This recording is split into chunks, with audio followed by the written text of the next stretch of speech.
여러분 역시 그러실지 모르겠는데 제가 치기 어린 나이에 하박국 선지자를 이렇게 불렀습니다. 호박국 선지자.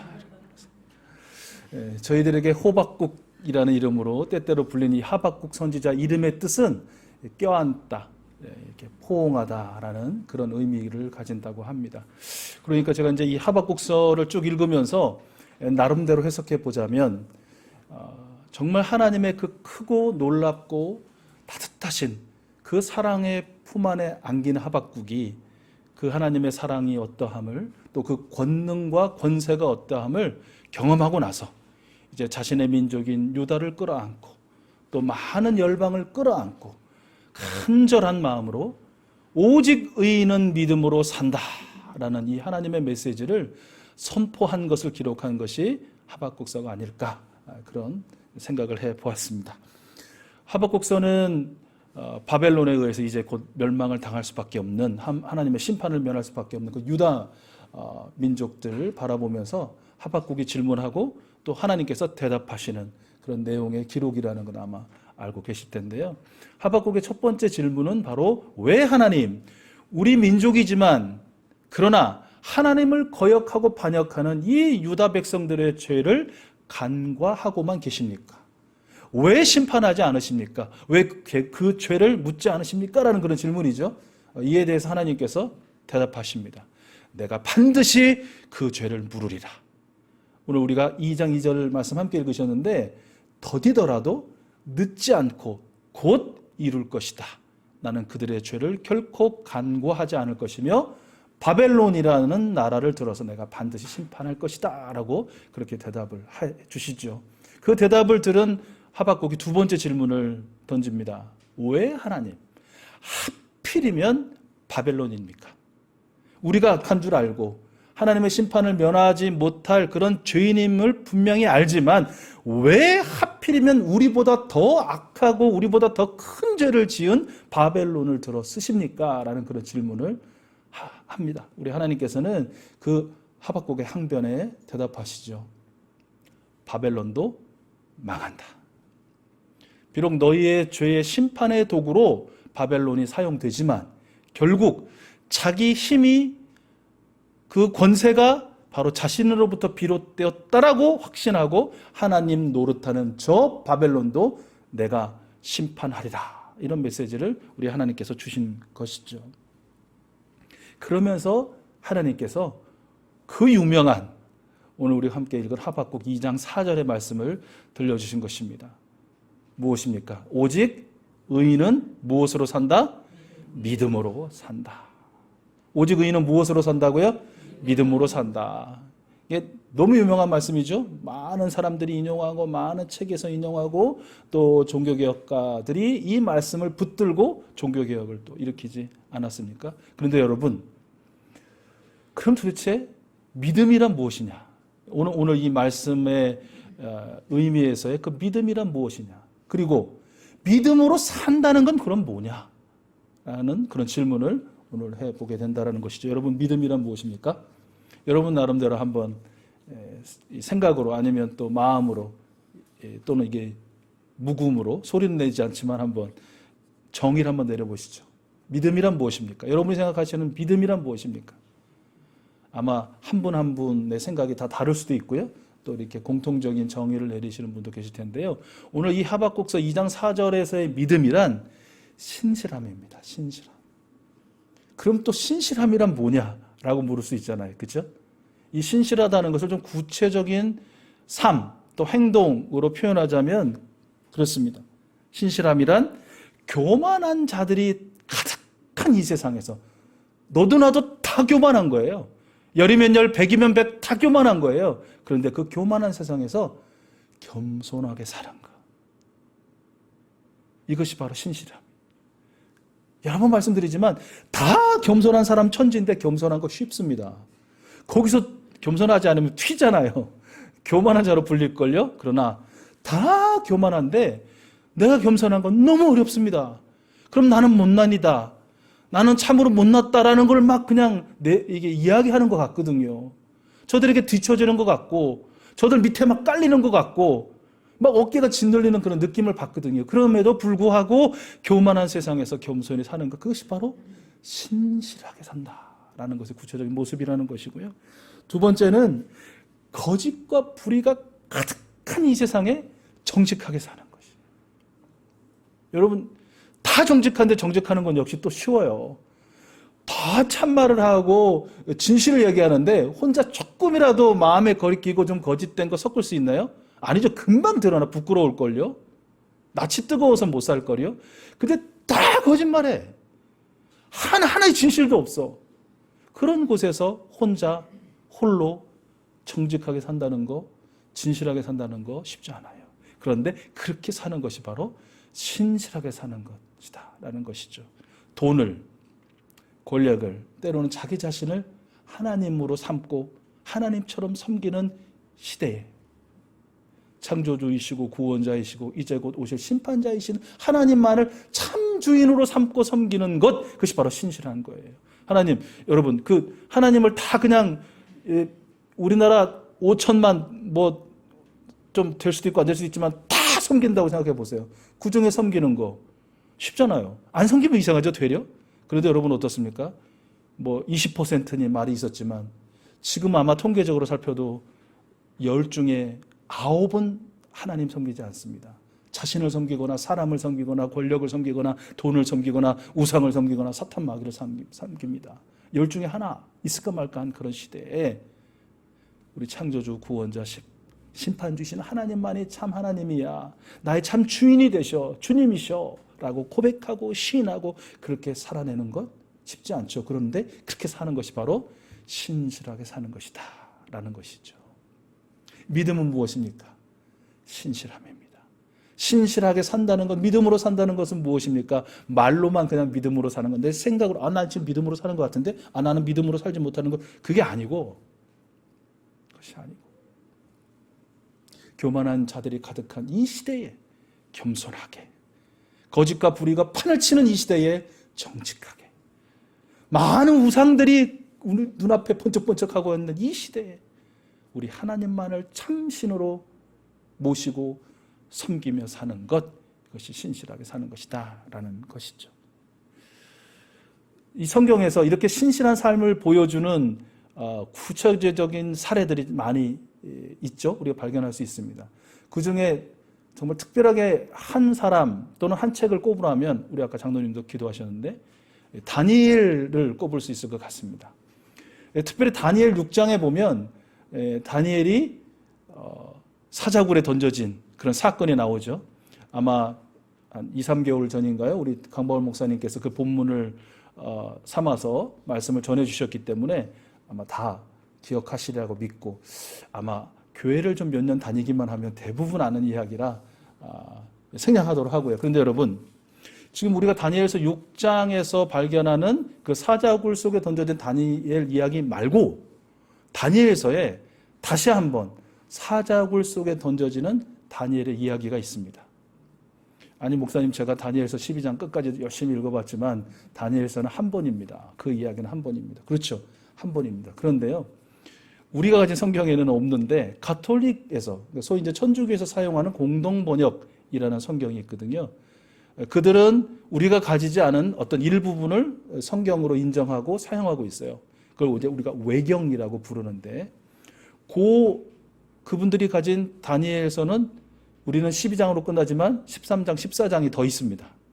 그래서 언제 기회 되시면 그것이 뭐 성경으로 인정할 만한 것이냐 아니냐 뭐 이걸 떠나서 어떤 우리 믿음 생활에 있어서 어떤 이렇게 신실함의 구체적인 사례를 보여주고 있으니까 한번 읽어보셔도 좋을 것 같고요. 어쨌든 그 14장, 그러니까 가톨릭 성경이 사용하는 공동번역 개정판 14장에 보면 다니엘이 다시 한번 사자굴에 던져지는 그런 사건이 기록이 되어 있어요. 굉장히 그 재미난 옛날 이야기 듣는 것 같은 내용이거든요. 제가 지금 잠깐 요약해서 들려드릴게요. 이게 다니엘이요, 바벨론이 벨이라는 우상을 섬기는 그런 나라인데요. 많은 그 바벨론 사람들도 그렇고 왕도 그렇고 그 벨이 살아있다고 믿는 거예요. 그런데 그 벨은 어떻게 만들어졌냐면 구리로, 그리고 그 속은 진흙으로 채운, 그러니까 아마 저희들이 요즘 세대에 보는 불상 비슷하죠, 그죠? 구리로 만들거나 아니면 뭐 어떤 PVC로 만들고 금색을 칠하고 그 안은 다른 것들을 채워놓든지 비워놓잖아요. 그 당시에 겉은 구리고 속은 진흙으로 만들어놓은 이 벨이라는 우상을 세워놓고 섬기는 거예요. 살아있다고 믿는 거예요. 왜 살아있다고 믿냐면 음식을 매번 갖다 바치면 음식이 사라져. 그게 먹는다고 생각하는 거예요. 이 살아있는 벨신이 그걸 아주 만족스럽게 먹고 우리나라를 축복하고 우리 개개인들에게 복을 준다라고 믿는 것이죠. 근데 다니엘이 코웃음을 치는 거예요. 임금님, 제가 볼 때 벨은 그냥 구릿덩어리고 진흙덩어리지 결코 살아있는 신이 아닙니다. 그것을 제가 증명해 보이겠습니다라고 담대하게 이야기를 해요. 그리고 어떻게 증명을 하냐면 그 벨 이 신상 주변으로 재를 깔아놔요. 재가루를 쫙 깔아놔요. 그리고 이제 그날 밤이 되었습니다. 그날도 역시 이제 벨 신상에게 음식을 딱 마련해 놨죠. 그 벨을 섬기는 특별히 사제들이 있을 거 아닙니까? 제사장들. 그리고 다음 날 아침이 됐어요. 음식이 그대로 있을까요? 사라졌을까요? 사라졌습니다. 또 벨이 먹었습니다. 그런데 다니엘은 웃으면서 왕에게 이야기하는 거예요. 임금님 보십시오. 이 제가 재를 깔아둔 이 바닥을 보십시오. 무엇이 있었을까요? 발자국이. 여러 발자국들이 찍혀 있는 거예요. 제사장들이 사제들이 갖다 받쳐놨다가 밤에 몰래 가져가는 거예요. 그리고 벨은 살아있다고 주장하는 거예요. 벨이 살아있는 참신이라고 얘기하는 것이 이것이 결국 발각이 된 것이죠. 다니엘에 의해서. 그래서 이 분노한 왕이 벨 신상을 부수고 벨을 섬기는 사제들을 다 처형시켜 버립니다. 그게 이제 첫 번째 이야기. 두 번째 이야기가 또 이어지는데 그게 또 뭐냐면 뱀도 섬겨요. 뱀도. 참 별걸 다 섬긴다 할 수 있지만 고대 사회들은 그런 거 아닙니까? 여러 동물도 심지어 곤충까지도 섬기는 시대였으니까 커다란 뱀을 섬기는데 다니엘이 말하는 거죠. 임금님, 당신들과 백성들이 섬기는 이 뱀이라는 우상 제가 칼도 안 쓰고 몽둥이도 안 쓰고 죽여버리겠습니다. 그것조차도 참 두려운 말이에요. 신을 죽이겠다라고 하니까 그것도 칼이나 몽둥이나 어떤 무기를 안 쓰고 그래도 이 다니엘에 대한 어떤 신임하고 있었던 모양이에요. 허락을 합니다. 다니엘은 아무거나 막 집어삼키는 뱀의 특성을 이용해서 먹으면 그냥 막혀서 그냥 숨이 끊어질 그런 방법은 그 기록에 보면 뭐 머리털하고 비계하고 또 뭐 이렇게 섞어가지고 이제 먹였다고 그러는데 결국 그거 집어삼킨 뱀이 죽습니다. 증명하는 거예요. 신이 아니다. 얼마든지 우리가 부릴 수 있는 하나의 피조물일 뿐이다라는 것을 증명합니다. 그런데요, 이 소식을 듣고 바벨론 백성들이 다 들고 일어납니다. 들고 일어나는 것이에요. 그 뒤에서 아마 그 사제들이 충동질을 했겠죠. 저 다니엘 죽여버리자, 없애버리자 이러면서. 그러면서 이제 왕에게 막 대드는 겁니다. 우리가 섬기는 벨 신상도 다 부숴버리고 우리가 섬기는 이 뱀도 죽이고. 그런데 가만히 보니까 임금님, 당신은 도대체 바벨론 사람입니까? 유대 사람입니까? 왜 당신은 우리를 섬기는 우상을, 우리가 섬기는 신을 떠받들고 또 우리를 위하기보다 그 우상을 철저하게 무시하고 파괴하는 저 다니엘이라는 사람의 편을 들고 뭘 할 때마다 다 인정해주고 왜 세워줍니까? 저 다니엘을 우리에게 넘기십시오. 만약에 우리에게 넘기지 않으면 당신을 죽이겠습니다. 라고까지 그렇게 협박하는 내용이 기록되어 있습니다. 뭐 세상 권력자들이 다 그렇지만 군중들이 백성들이 들고 일어나는 거 어떻게 해요? 살고 봐야지. 권력을 유지해야지. 그래서 다니엘에게 내어줍니다. 바로 그때 그 다니엘을 군중들이 사자굴 속으로 던져버리는 것이죠. 그 사자굴에는 6일 동안이나 굶은 사자들이 있었다라고 하고요. 그리고 다니엘은 그 속에 던져져서 역시 6일 동안 굶주렸다라는 기록이에요. 자, 바로 이 시점에서 하박국이라는 선지자가 등장합니다. 자, 어떤 이야기인지 여러분 화면을 함께 보시고요. 그곳에 기록되어 있는 기록을 참고 삼아 우리 한번 같이 읽어봤으면 좋겠습니다. 함께 읽겠습니다. 다 시작. 유다에 하박국이라는 예언자가 있었다. 그 예언자는 국을 끓이고 빵을 잘게 썰어가지고 국과 빵을 바구니에 넣어 들에서 일하는 추수꾼들에게 가져가는 길이었다. 그때 주님의 천사가 나타나 네가 가지고 가는 그 음식을 바빌론으로 가지고 가서 사자굴 속에 있는 다니엘에게 주어라 하고 말하였다. 하박국은 주님, 저는 바빌론에 가본 적도 없고 그 굴이 어디에 있는지도 모릅니다 하고 대답하였다. 주님의 천사는 그의 머리털을 휘어잡고 그를 번쩍 들어서 거센 입김으로 바빌론까지 날려보내어 사자굴 가장자리에 내려놓았다. 하박국은 다니엘, 다니엘, 하나님께서 보내신 음식을 받아 먹으시오 하고 외쳤다. 다니엘은 하나님, 당신은 저를 잊지 않으셨고 당신을 사랑하는 사람들을 저버리지 않으셨습니다 하고 말하였다. 다니엘은 일어나서 그 음식을 먹었다. 한편 하나님의 천사는 즉시 하박국을 제 나라로 돌려보냈다. 이게 기록이에요. 여러분들 사실은 이게 안 맞는 말이에요. 왜 안 맞냐면 다니엘 시대보다 훨씬 전에 하박국이 살았거든요. 그러니까 하박국하고 다니엘하고 동시대에 있을 수 있는 사람이 아니에요. 심지어 하박국은 먼저 살았던 사람이에요. 다니엘 시대는 죽은 사람이거든요. 그런데 그가 다니엘 시대에 나타났다는 것이고요. 또 반대로 생각하면 이 이야기를 한번 진짜다라고 가정하면 하박국이 하나님께 기도드리고 하나님의 응답을 체험하고 환상 가운데 먼 미래의 다니엘을 자기 직접 찾아가서 다니엘의 그 삶, 다니엘의 그 고난, 그럼에도 불구하고 하나님만을 섬기며 하나님을 높였던 그를 만나고 그를 먹이시고 살리시고 축복하시는 그 놀라운 은혜를 경험했다. 환상 가운데 라고 이해할 수 있더라라는 것이죠. 무엇입니까? 의문이 가득했던 그 하박국. 도대체 이 죄악의 간영한 시대에 하나님은 뭐 하시는 거야? 그렇게 물으니 심판하신다는데 하나님은 왜 더한 악인을 통해 우리의 죄를 심판하시는 거야? 도대체 이런 시대에 우리는 어떻게 살아야 돼? 무엇을 해야 돼? 하나님, 오직 의인은 믿음으로 산다. 신실하게 산다. 내가 그 사인, 그 표적, 그 증거 한번 보여줄까?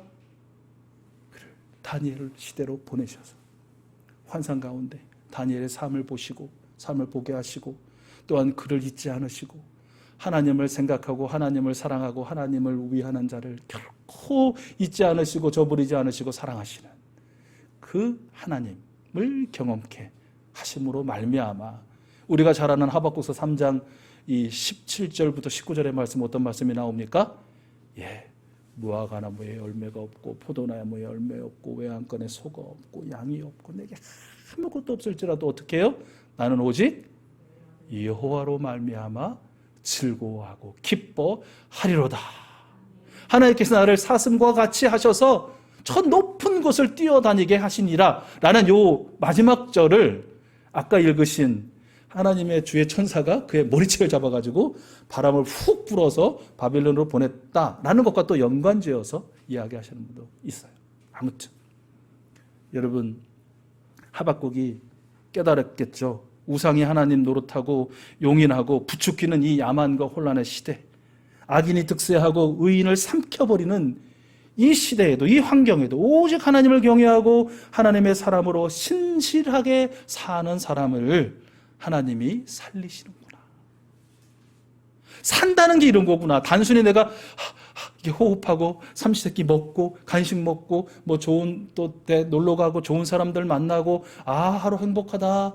뭐 공도 차고 골프도 치고 뭐 하면서 뭐 취미 생활도 즐기고 소위 워라벨이라고 하나요? 일과 삶의 균형을 맞추면서 잘 산다. 좋다. 하는 게 사는 게 아니고 하나님과 함께 하나님을 섬기며 사는 것이 진짜 사는 것이구나.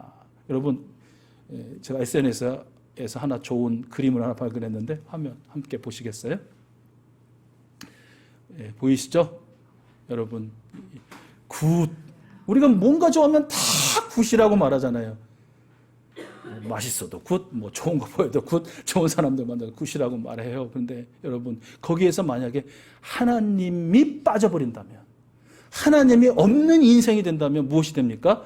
제로예요, 지로예요, 빵이에요, 영이에요.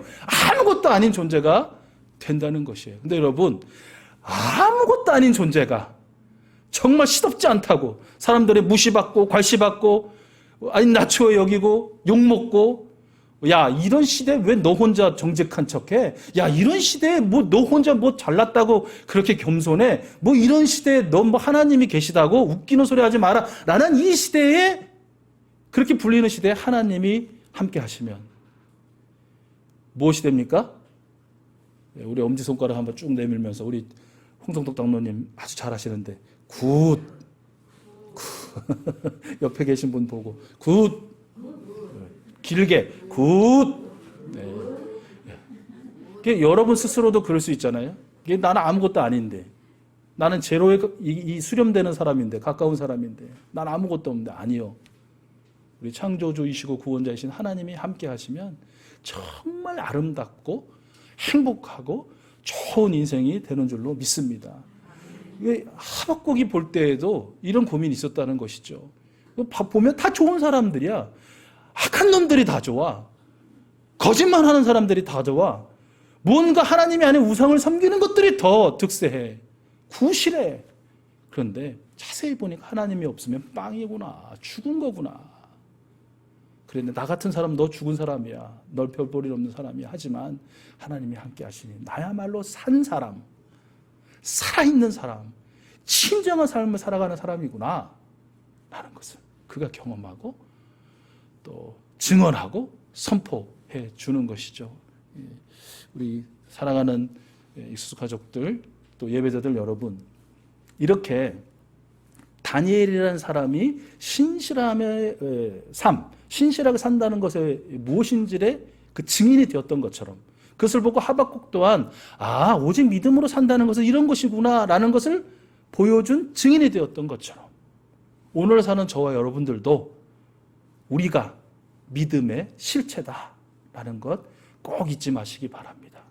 믿음이 뭐야? 보이지도 않는 믿음, 넌 어떻게 증명할 건데? 내가 증명할게. 내 삶으로 보여줄게.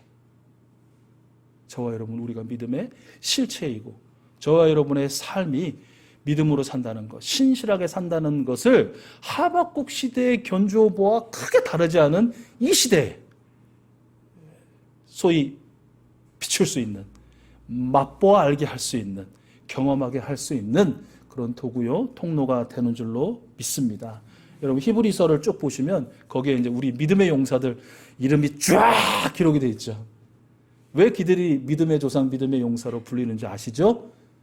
그리 살 수 없는 시대에도 불구하고 믿음으로 살았기에, 신실함으로 살았기에 그 명단이 쭉 기록된 거 아니겠어요? 저는 확신하고 또 간구하고 축복하기는 우리 익수수 가족들, 우리 예배자들이 여러분들의 그 이름 또한 그 믿음의 용사들의 그 뒷페이지를 잇는 이름으로 기록될 줄로 믿습니다. 참으로 저와 여러분들을 통해서 이 온 세상에 하나님의 영광이 정말 강물처럼 흐르고, 온 세상이 그 소란하고 시끄럽고 떠들던 그 세상이 하나님 앞에 잠잠하게 되어지는 귀한 역사를 바로 저와 여러분, 우리를 통해 우리 하나님께서 반드시 이루어 주실 줄로 믿습니다. 저와 여러분, 우리가 믿음의 실체입니다.